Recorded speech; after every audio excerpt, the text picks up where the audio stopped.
오늘 우리가 볼 하나님의 말씀은 신약성경 마가복음 4장 35절부터 41절까지 봉독해 드리겠습니다. 그날 저물 때에 제자들에게 이르시되 우리가 저편으로 건너가자 하시니 그들이 무리를 떠나 예수를 배에 계신 그대로 모시고 가매 다른 배들도 함께 하더니 큰 광풍이 일어나며 물결이 배에 부딪혀 들어와 배에 가득하게 되었더라. 예수께서는 고물에서 베개를 베고 주무시더니 제자들이 깨우며 이르되 선생님이여 우리가 죽게 된 것을 돌보지 아니하시나이까 하니 예수께서 깨어 바람을 꾸짖으시며 바다더러 이르시되 잠잠하라 고요하라 하시니 바람이 그치고 아주 잔잔하여 지더라.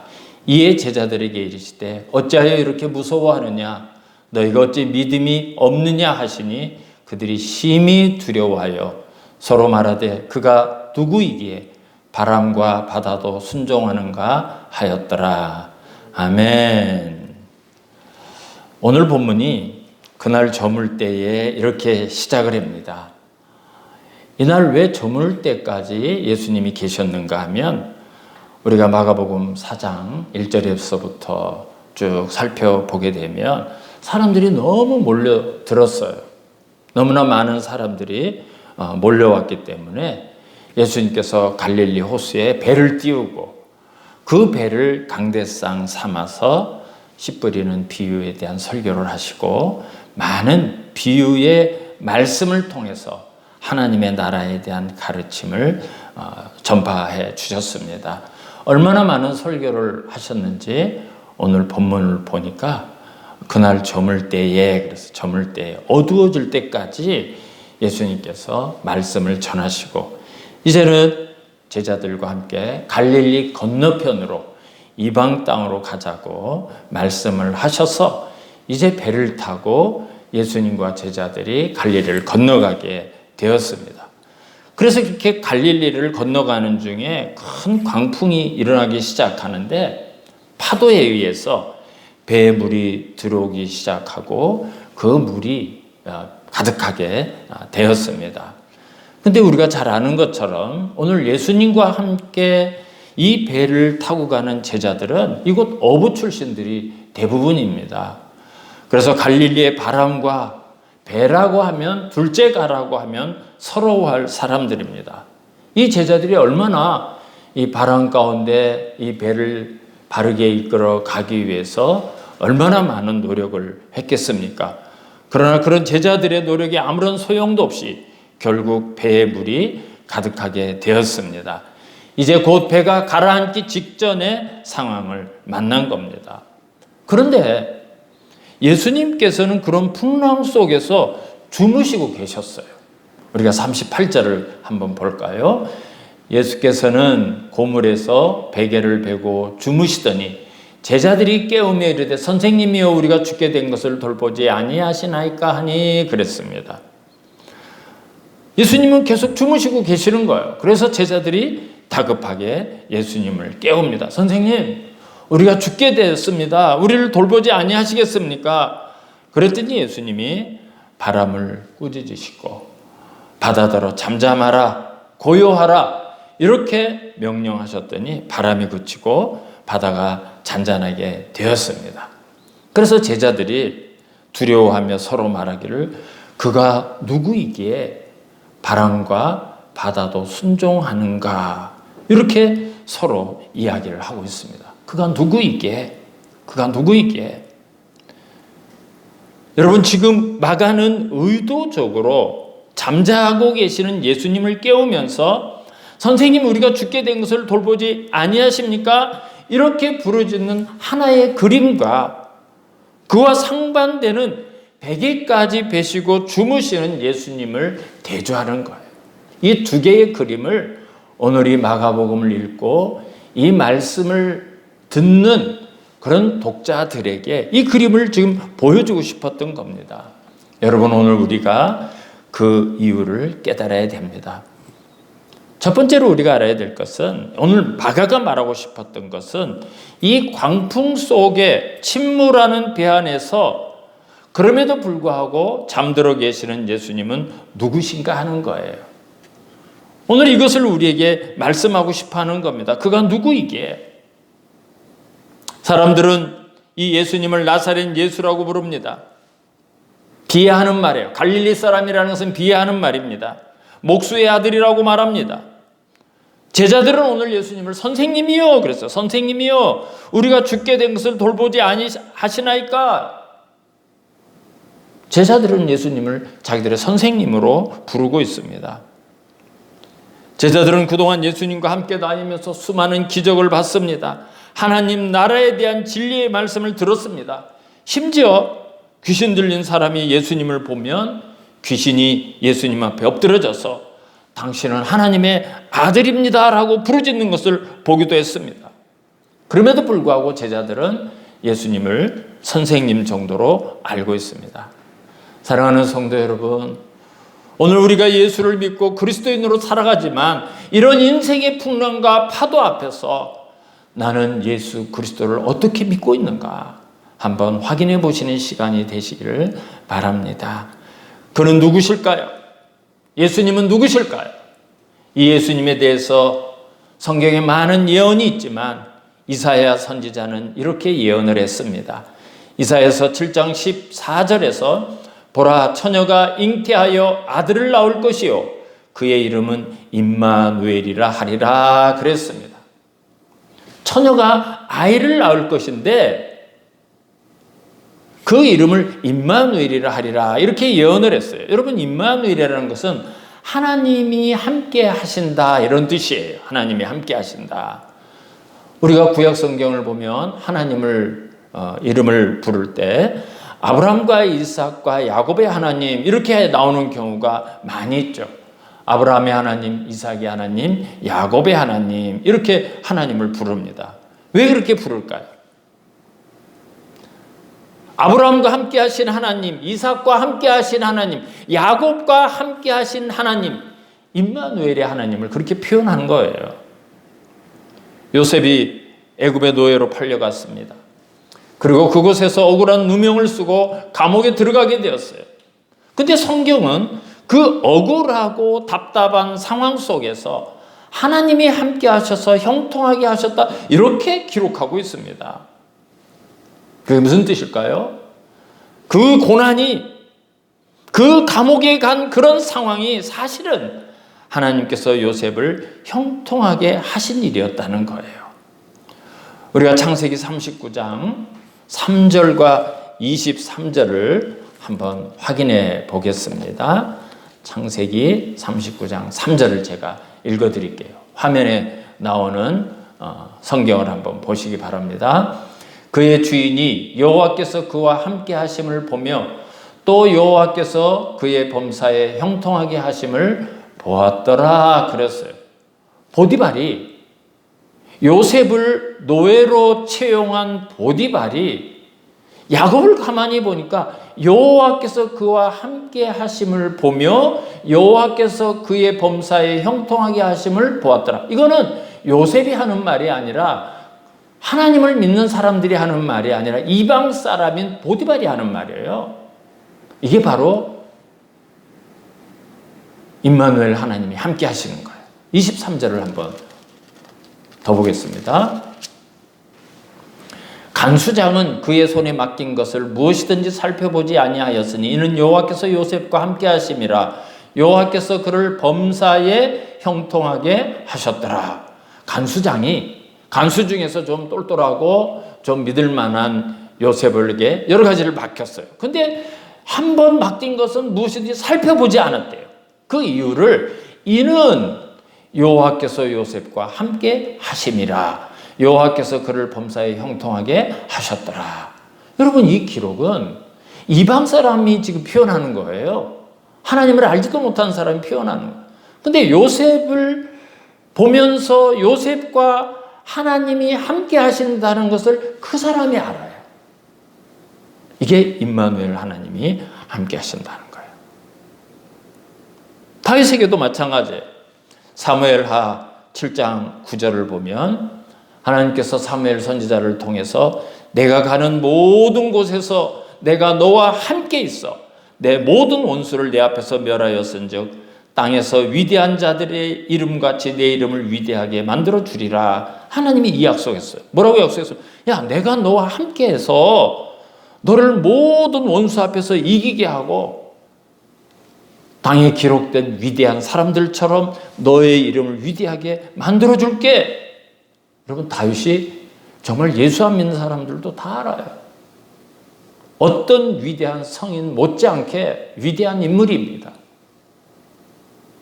그 다윗의 힘이 아니에요.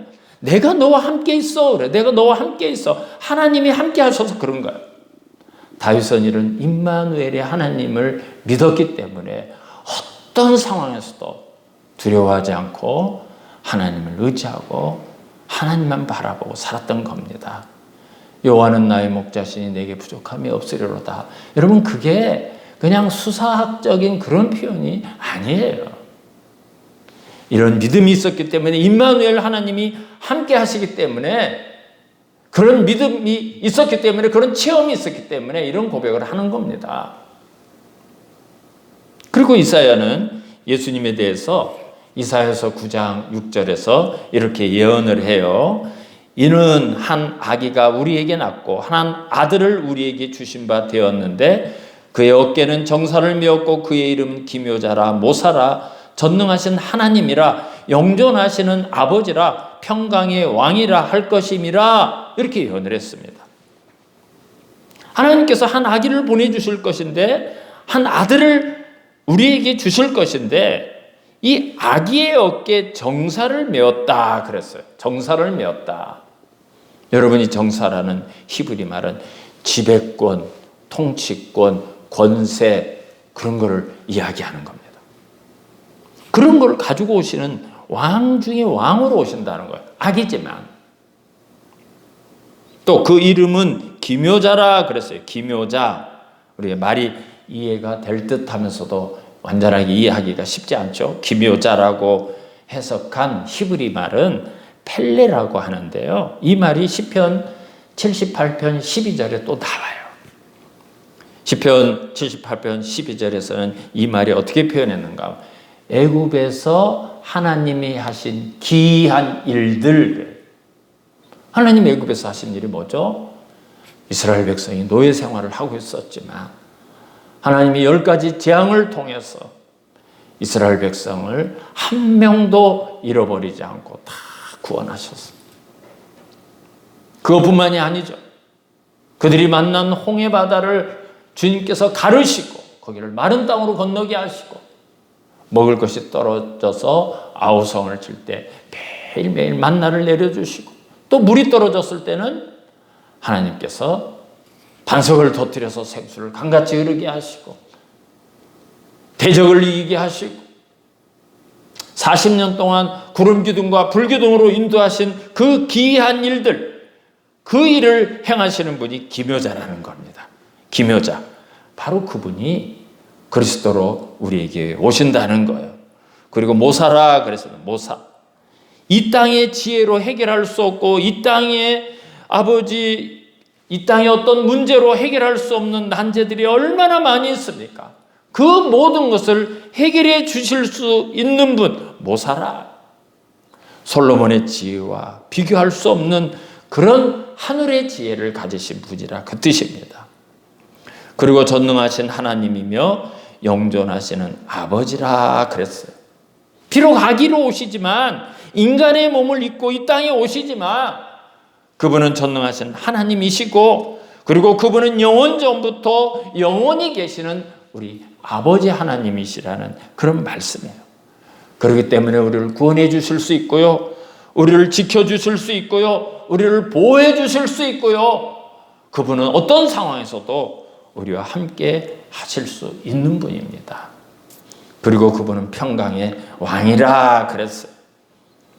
그분은 이 땅의 통치자로 오시지만 세상의 왕처럼 전쟁을 통해서 압박을 통해서 힘을 통해서 권력의 힘으로 평정하고 다스리는 그런 분이 아니에요. 평화의 왕으로 오시는 분이에요. 그분이 가는 곳에는 용서가 일어납니다. 그분이 가는 곳에는 화목이 일어납니다. 그분이 가는 곳에는 사랑이 일어납니다. 여러분, 우리가 진정한 평강을 누리기 위해서는 죄의 문제가 해결이 돼야 돼. 이 죄 때문에 우리와 하나님 사이가 끊어졌고 원수 사이가 되었어요. 그러나 예수 그리스도께서 십자가에서 대속의 죽음을 죽어주심으로 인해서 하나님과 우리 화목이 이루어졌습니다. 그래서 사도 바울은 골로새 교회에 보낸 편지에서 예수님을 이렇게 소개를 합니다.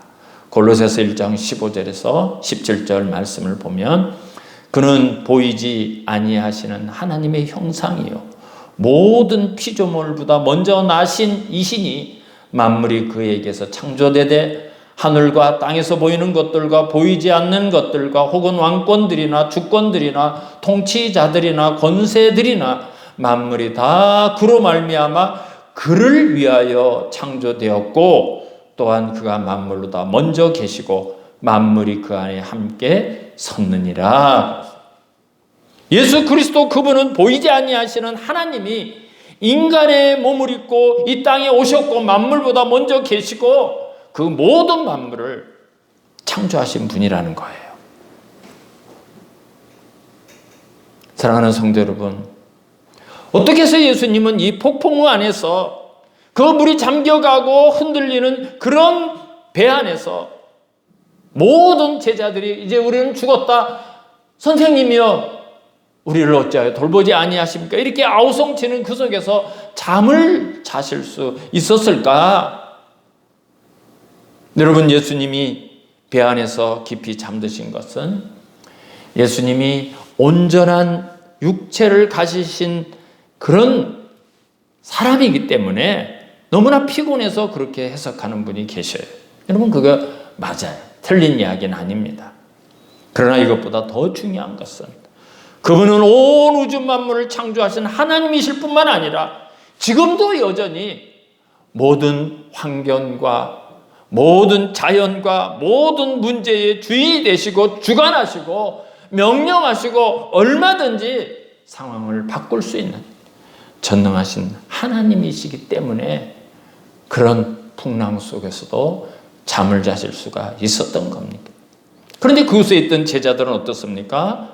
제자들이 흔들어 깨우며 이르되 선생님이여 우리가 죽게 된 것을 돌보지 아니하시나이까? 여러분, 제자들은 선생님이 누군지 몰랐던 거예요. 아직도 예수님을 제대로 모르고 있었던 거예요. 그래서 그가 누구이기에? 그가 누구이기에? 그가 누구이기에? 그렇게 말할 수밖에 없었던 겁니다. 예수님께서 바람을 꾸짖으시며 바다더러 잔잔하라 고요하라 명령하실 때 그 광풍이 그치고 바다가 다시 평온해졌습니다. 그런 다음에 예수님은 광풍에 두려워서 떨고 있던 제자들을 꾸짖으셨어요. 40절을 보시기 바랍니다. 이에 제자들에게 이르시되 어찌하여 이렇게 무서워하느냐? 너희가 어찌 믿음이 없느냐 하시니 그랬습니다. 두 가지로 지금 예수님이 책망을 하셨죠. 야, 너희들이 어찌 그렇게 무서워하느냐? 너희가 어찌 그렇게 믿음이 없느냐?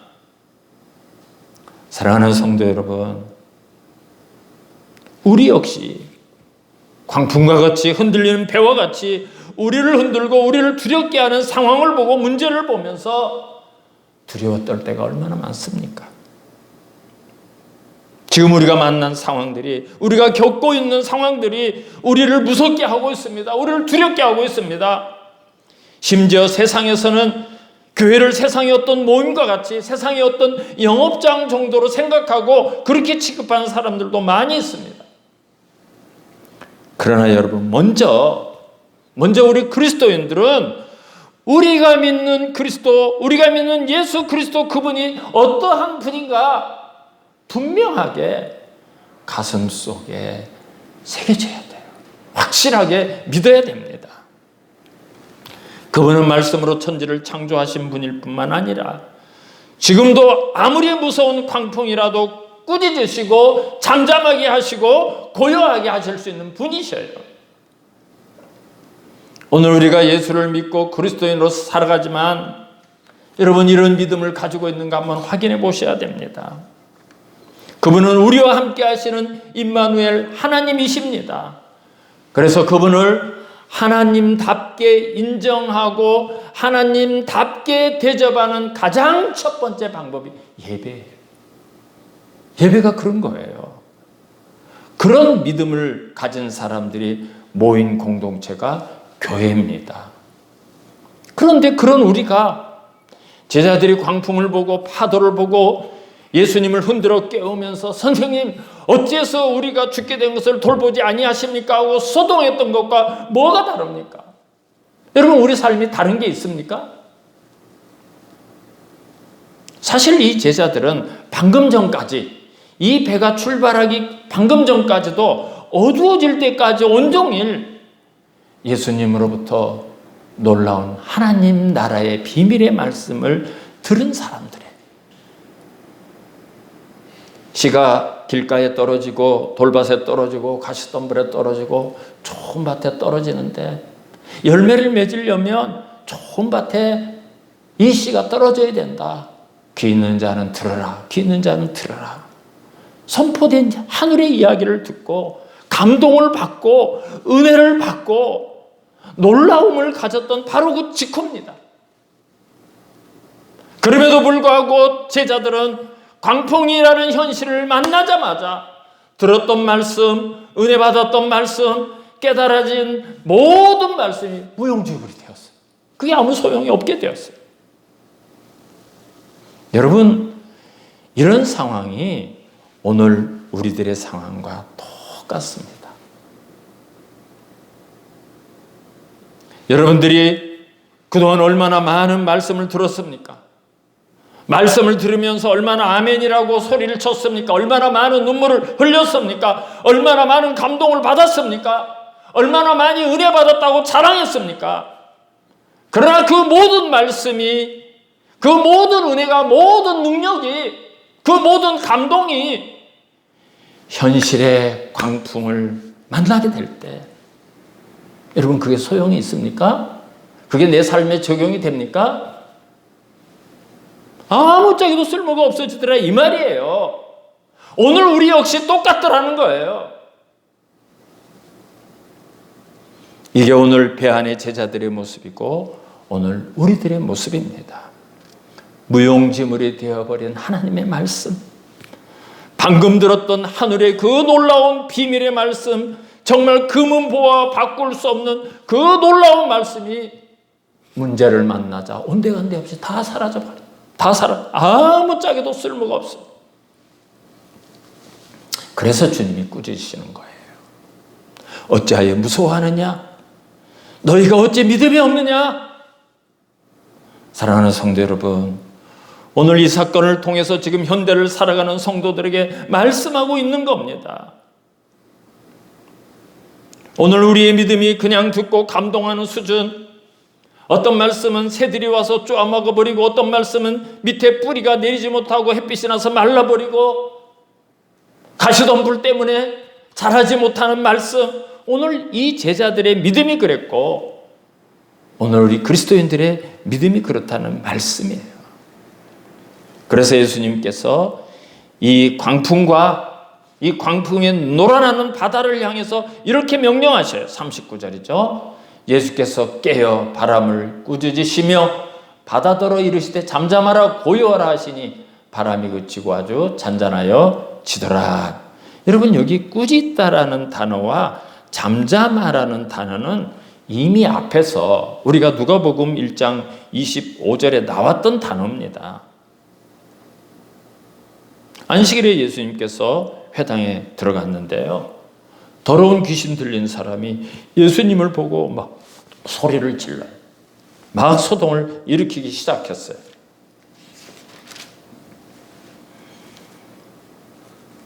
제가 1장 23절부터 좀 읽을게요. 마침 그들의 회당에 더러운 귀신 들린 사람이 있어 소리질러 이르되 나사렛 예수여 우리가 당신과 무슨 상관이 있나이까? 우리를 멸하러 왔나이까? 나는 당신이 누구인 줄 아노니 하나님의 거룩한 자니이다. 예수께서 꾸짖어 이르시되 잠잠하고 그 사람에게서 나오라 하시니 더러운 귀신이 그 사람에게 경련을 일으키고 큰 소리를 지르며 나오는지라 그랬어요. 여러분 어둠의 권세 잡은 마귀의 전략은 언제나 우리들의 환경을 뒤집어놔.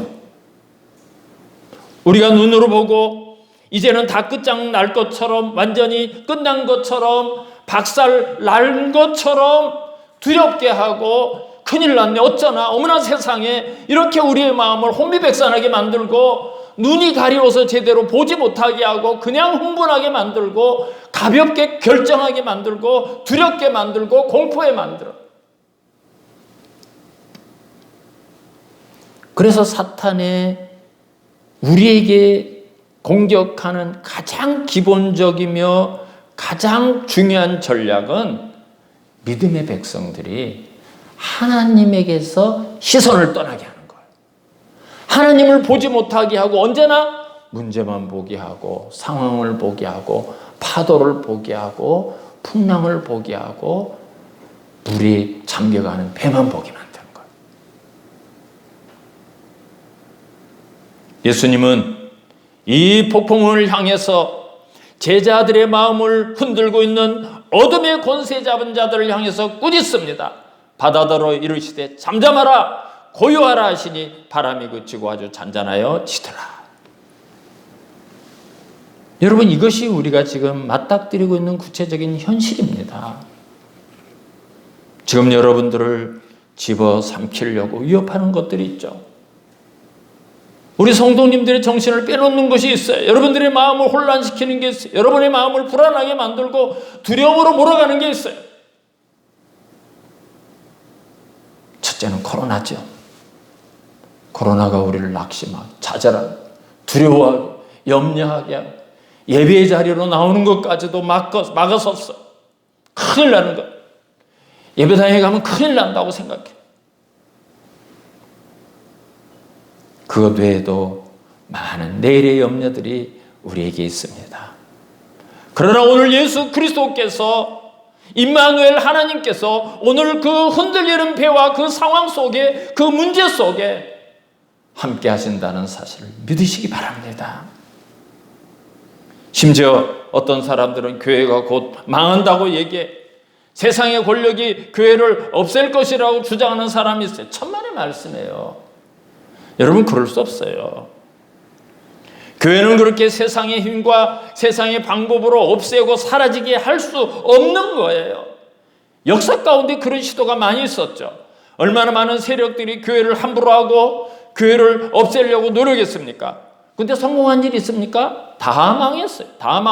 다 자기들이 무너지고 말았어요. 교회는 전능하신 하나님의 교회입니다. 주님이 십자가의 핏값을 흘리시고 세워주신 주님이 머리가 되주시고 우리가 지체가 되고 우리가 몸이 되는 것이 바로 교회예요.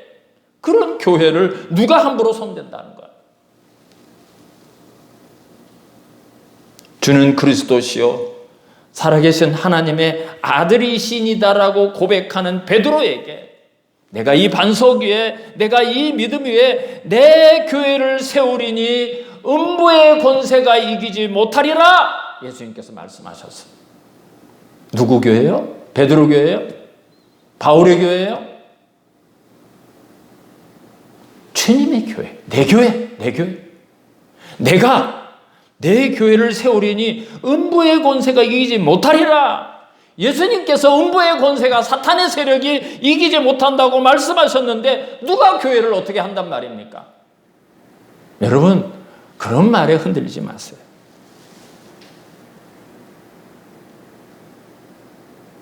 사탄의 권세가 절대로 교회를 이기지 못하는 겁니다. 잠시 교회 앞에서 까불 수 있어요. 천방지축, 어리석은 짓을 할 수는 있겠죠. 그러나 여러분, 교회는 그렇게 해서 흔들리거나 무너지는 공동체가 아니에요. 주님이 바람과 바다를 꾸짖으실 때 그 무서운 광풍이 그쳤어. 그 요동하는 바다가 잔잔해졌습니다. 우리 마지막 41절을 보겠습니다. 우리 마지막으로 41절을 봅니다.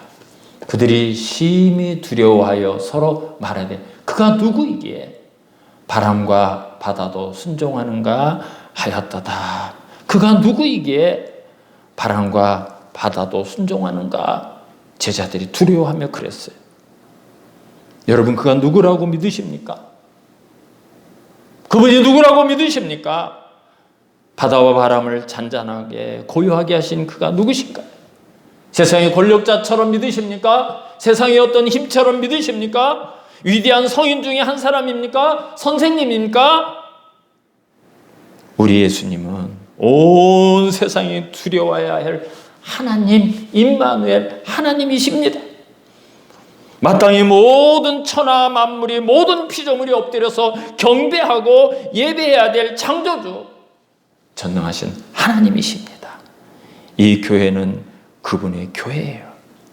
우리는 그분이 십자가의 대속의 죽음을 죽어주시고 죽어주신 그분의 백성이요, 그분의 자녀들이요, 그분의 머리로 한 교회의 지체들입니다. 사랑하는 성도 여러분, 바람만 보지 마세요. 파도만 보지 마세요. 물에 빠져가는 배만 보지 마세요. 그곳에 나와 함께 하시는 임마누엘 하나님, 우리 주님을 볼 수 있는 영안을 가지시길 축원합니다. 믿음 없는 사람처럼 흔들리지 마시고 어떤 상황에서도 편안히 잠을 주무시며 예수 안에서 위로를 받으시고 불안한 가운데도 참 평안을 누리시고 무엇보다도 예배에 성공하시는 우리 사랑하는 성도님들과 우리 교회가 될 수 있기를 주님의 이름으로 축원합니다. 기도하겠습니다. 사랑하시는 하나님 아버지, 하나님의 은혜를 진실로 감사를 드립니다. 오늘 저희들이 주님 앞에 나와 이렇게 주신 말씀 붙들고 예배